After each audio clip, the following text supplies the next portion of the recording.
Our mentor story this week was a wonderful story about how we should treat people and the ripple effect that we have, or the effect that our actions and our words have on other people. A couple words I want to go over with you today. When something is secondhand, it means that it's belonged to someone else before. And remember, they gave her the nickname Never Knew.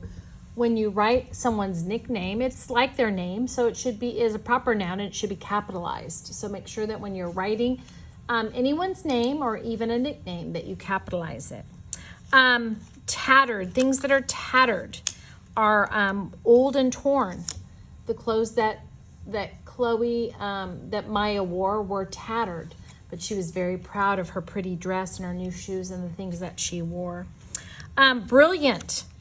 When something is brilliant, it means that it's very bright, okay? And the word rippled. Rippled means to move in small waves. So a rippled effect means it just goes out a little bit in waves. So a rippled effect could be positive, where you do something kind for someone and that effect goes out to others and they do something kind for someone else. A rippled effect could also be negative. When one person does something mean and it happens to them, then it might again go out. So today for our work, the first thing that you're going to do is read the fiction passage called The Party. Okay? There's some words in here. Approaching. Approaching means coming upon, or you're getting close to it.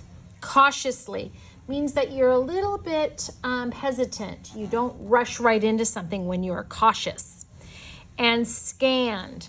When you scan something, you look around. So you're going to read this story called The Party, and you're going to answer each of these questions, and of course you're going to do it in complete sentences. How does Susie act differently than Chloe? So now you're going to be comparing two characters. You're going to be comparing Susie from this story and Chloe from our other story.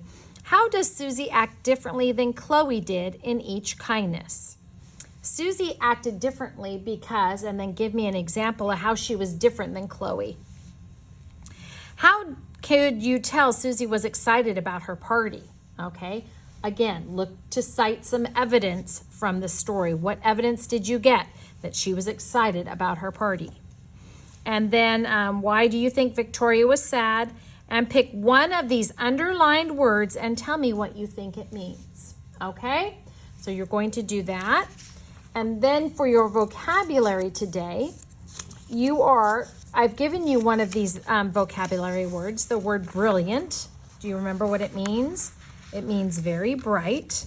You're going to illustrate what that would look like. You're going to use it correctly in a sentence, and then you're going to write the antonym.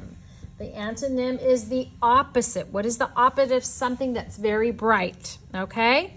So you're going to do all four of these for the word brilliant. And then down here, you're going to explain the ripple experiment from the story. Do you remember the experiment the teacher did at the back of the book? She put a bowl of water. Let's look here. It might be coming up right here. Okay. She took a bowl of water and filled it and then dropped a small stone into it to cause a ripple effect. And why did she do that? So you're going to explain what that was and what the ripple effect is. That each little thing that goes out in a ripple into the world, whether that's a positive or a negative. So you're going to answer this.